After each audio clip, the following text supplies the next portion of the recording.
Hello friends, welcome to Haji's kitchen. இன்றைக்கி நம்ம கிச்சனில் ரொம்ப டேஸ்டியான சுண்டைக்காய் தொக்கு ரெசிபி தாங்க.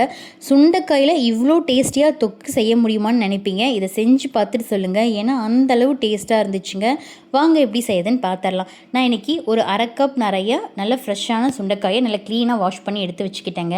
இந்த மாதிரி இடிக்கல் வச்சு நம்ம கொஞ்சம் கொஞ்சமாக சுண்டைக்காயை ஆட் பண்ணி இடித்து எடுத்துக்கலாம்.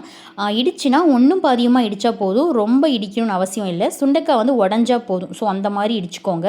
இந்த மாதிரி இடிக்கல்ல இடிக்கும்போது நமக்கு பர்ஃபெக்டாக வரும். ஸோ மிக்ஸி ஜார்லாம் போட்டு ஓட்ட வேண்டாம். இந்த மாதிரி ஒன்றும் பாதியமாக நம்ம இடிக்கல்லையே வச்சு கொஞ்சம் கொஞ்சமாக தட்டி எல்லாத்தையும் ஃபைனலாக இந்த மாதிரி எடுத்து வச்சுக்கலாம்.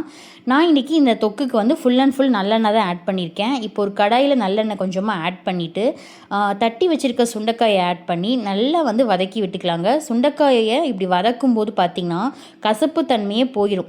நம்ம சுண்டைக்கான்னு மட்டும் இல்லைங்க, பாவக்காய் எந்த கசப்பான காயும் இந்த மாதிரி எண்ணெயில் வதக்கும்போது அதோட கசப்பு தன்மையே போயிடும். சாப்பிட ரொம்ப டேஸ்ட்டாக இருக்கும். கிட்ஸும் விரும்பி சாப்பிடுவாங்க. ஸோ இந்த மாதிரி சுண்டைக்காயை ஒரு 10 நிமிஷத்துக்கு இந்த மாதிரி எண்ணெயிலேயே லோ ஃப்ளேமில் வச்சு வதங்க விட்டிங்கன்னா சூப்பராக வதங்கி வந்துடும். முக்கியமாக லோ ஃப்ளேமில் வச்சிட்டிங்கன்னா நல்லா சூப்பராக நல்லா சாஃப்டாக வதங்கி வந்துடும்.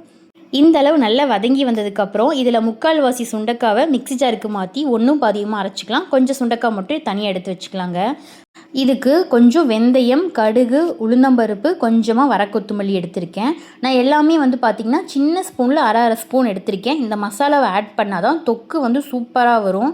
அரை ஸ்பூன் வெந்தயம், அரை ஸ்பூன் உளுந்தம்பருப்பு, ஒரு அரை ஸ்பூன் வரக்கொத்தமல்லி, அரை ஸ்பூன் கடுகு. இந்த அளவு நல்லா பொரிஞ்சதுக்கப்புறம் ஃபைன் பவுடரை அரைச்சி எடுத்துகிட்டு வந்துடலாம். இப்போ நம்ம மீதி சுண்டைக்காய், கொஞ்சமாக கருவேப்பிலை, 4 வரமிளகாய், சுண்டைக்காய் கொஞ்சமாக ஒன்றும் பாதியமாக அரைச்சி வச்சுருந்தோம் இல்லையா, அந்த பேஸ்ட்டு, ஒரு சின்ன லெமன் சைஸ் புளியை ஊற வச்சுருந்தேன்.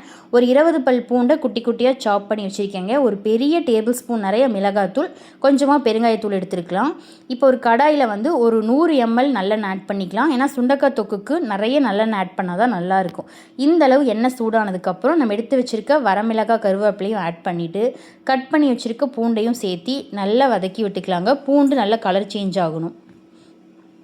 இந்த அளவு நல்லா வதங்கி வந்ததுக்கப்புறம் நம்ம சுண்டைக்காய் வதக்கி வச்சுருந்தோம் இல்லையா, அந்த சுண்டைக்காவை ஆட் பண்ணிக்கலாம். இது அதிகமாக ஆட் பண்ண தேவையில்லை. ஒரு 30 சுண்டைக்காய் இருந்தால் போதும். அதிகமாக சுண்டைக்காய் இருந்துச்சுன்னா நம்ம சாப்பிட மாட்டோம். பேஸ்ட்டாக இருந்தால் கூட சாப்பிட்டுக்குவோம். இந்த மாதிரி இருந்தால் சாப்பிட மாட்டாங்க கிட்ஸ். ஸோ அதனால் நான் கொஞ்சம் சுண்டைக்காய் மட்டும் சேர்த்திக்கிட்டேன். இப்போ நல்லா வதக்கி விட்டுட்டு 1 டேபிள் ஸ்பூன் மிளகாய் தூள் ஆட் பண்ணியிருக்கேன். தொக்குக்கு இந்த காரம் போதும், ரொம்ப அதிகமாக தேவையில்லை.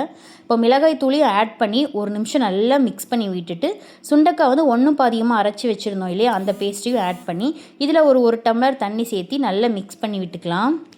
இதே மெத்தடில் செஞ்சிங்கன்னா உங்களுக்கு பர்ஃபெக்டான சுண்டைக்காய் தொக்கு கிடைக்குங்க. 6 மாதம் ஆனாலும் கெடாது. ரொம்ப டேஸ்ட்டாக இருக்கும். சுண்டைக்காயில் இவ்வளோ டேஸ்டியான தொக்கான்னு நீங்களே நினைப்பீங்க. அந்தளவு டேஸ்ட்டாக இருக்குங்க. ஏன்னா நிறைய பேர் சுண்டைக்காயே சாப்பிட மாட்டோம், ஏன்னா கசக்குன்னு சொல்லி. உண்மையாலுமே சுண்டைக்காய் கசக்குமா இனிக்குமான்னு இந்த தொக்கு சாப்பிட்டு நீங்கள் சொல்லுவீங்க. தேனாட்டம் இருக்குங்க இந்த தொக்கு. கண்டிப்பாக ட்ரை பண்ணி பாருங்கள். இப்போ இந்த தொக்குக்கு தேவையான அளவு கல்லுப்பையும் சேர்த்திட்டு நல்லா மிக்ஸ் பண்ணி விட்டுக்கலாம். நான் ஒரு லெமன் சைஸ் புளியை ஊற வச்சுருந்தேன் இல்லையா, அதை கரைச்சி புளி தண்ணி சேர்த்திக்கலாம். புளி தண்ணியோட பச்சை வாசம் போகிற அளவு நல்லா வதக்கி விட்டுக்கலாங்க. இப்போ ஒரு சின்ன டீஸ்பூனில் பெருங்காயத்தூள் சேர்த்திருக்கேன். நீங்கள் பெருங்காய கட்டி சேர்த்துற மாதிரி இருந்தால் நம்ம அந்த கடுகு வெந்தயம்லாம் வறுத்தோம் இல்லையா, அது கூடயே சின்ன பெருங்காய கட்டியும் வறுத்து ஆட் பண்ணிக்கோங்க. என்கிட்ட பெருங்காயத்தூள் இருந்ததால் இந்த ஸ்டேஜில் ஆட் பண்ணிட்டேன். இப்போ மூடி விட்டு ஒரு 20 நிமிஷம் நல்லா கொதிக்க விட்டால் இந்த அளவு வந்துருங்க. தொக்கு ஆகிறதுக்கு டைம் எடுக்கும். ஸோ நம்ம நல்லா கலந்து விட்டுட்டே இருக்கணும். பக்கத்துலேயே இருங்க, அப்போ தான் அடி பிடிக்காமல் தொக்கு பர்ஃபெக்டாக வரும். இப்போ நம்ம ஃபைனலாக பொடி பண்ணி வச்சுருந்தோம் இல்லையா, கடுகு வெந்தயம் அந்த பொடியெலாம், அதையும் சேர்த்து நல்லா மிக்ஸ் பண்ணி விட்டுட்டு மூடி விட்டு ஒரு 15 நிமிஷம் விட்டிங்கன்னா தொக்கு நல்லா கெட்டியான கன்சிஸ்டன்சியில் கிடைக்கும். இப்போ நமக்கு குழம்பு மாதிரி இருக்குது இல்லையா, ஸோ இது கெட்டியாக கிடைக்குங்க. ஃபைனலாக பாருங்கள் எவ்வளோ சூப்பராக வந்திருக்குன்னு. இன்னுமே கெட்டியாகும். நம்ம ஒரு பாக்ஸில் போட்டு வச்சுக்கலாம். ஒரு கண்ணாடி பாக்ஸில் போட்டு வச்சிட்டிங்கன்னு வச்சுக்கோங்க, 6 மந்த்ஸ் ஆனாலும் கெடாது. ரொம்ப டேஸ்ட்டாக இருக்குங்க.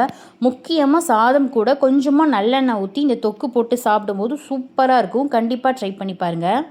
இந்த சுண்டைக்காய் தொக்கை ஹீமோக்ளோபின் லெவல் கம்மியாக இருக்கிறவங்களுக்கு அடிக்கடி செஞ்சு தரலாங்க. அதே மாதிரி அனிமிக்காக இருக்கிறவங்களுக்கும் செஞ்சு கொடுக்கலாம்.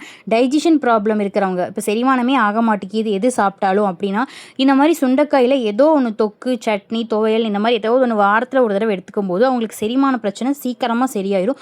முக்கியமாக சுகர் பேஷண்ட்ஸ்லாம் அடிக்கடி எடுத்துக்கலாம். ஏன்னா இதில் ஃபைபர் கண்டென்ட் அதிகமாக இருக்குது. ஸோ ரொம்ப சுகர் பேஷண்ட்ஸ்க்கு ரொம்ப நல்லது. ஸோ சின்னவங்கலேருந்து பெரியவங்கள வரைக்கும் அடிக்கடி செஞ்சு கொடுங்க இந்த தொக்கை. ஸோ ரொம்ப ரொம்ப டேஸ்டியாக இருக்கும். இந்த மாதிரி தொக்கு மட்டும் இல்லைங்க, சட்னி, துவையல், குழம்பு நம்மளுக்கு என்ன மாதிரி பிடிச்சிருக்கோ அந்த மாதிரி செஞ்சு சாப்பிட்லாம். ஸோ இந்த ரெசிபியை ட்ரை பண்ணிவிட்டு எப்படி இருக்குன்னு மறக்காமல் கமெண்ட் பண்ணுங்கள். இந்த மாதிரி ரெசிபி வீடியோஸ் மட்டும் இல்லாமல் நம்ம சேனலில் டிமார்ட் ஆஃபர் வீடியோஸ், ஸ்மார்ட் பஜார் ஆஃபர் வீடியோஸ், ஸ்கின் கேர் ப்ராடக்ட்ஸோட ரிவ்யூஸ்லாம் போட்டுட்ருக்கிறதுனால நம்ம சேனலுக்கு ஒரு சப்போர்ட் பண்ணி ஒரு சப்ஸ்கிரைப் பண்ணுங்கள். நீங்கள் பண்ணுற ஒவ்வொரு சப்ஸ்கிரைபும் எனக்கு ரொம்ப பெரிய சப்போர்ட்டாக என்கரேஜிங்காக இருக்கும். ஸோ கண்டிப்பாக சப்போர்ட் பண்ணுங்கள். நெக்ஸ்ட் வீடியோவில் பார்க்கலாம். தேங்க்ஸ் ஃபார் வாட்சிங்.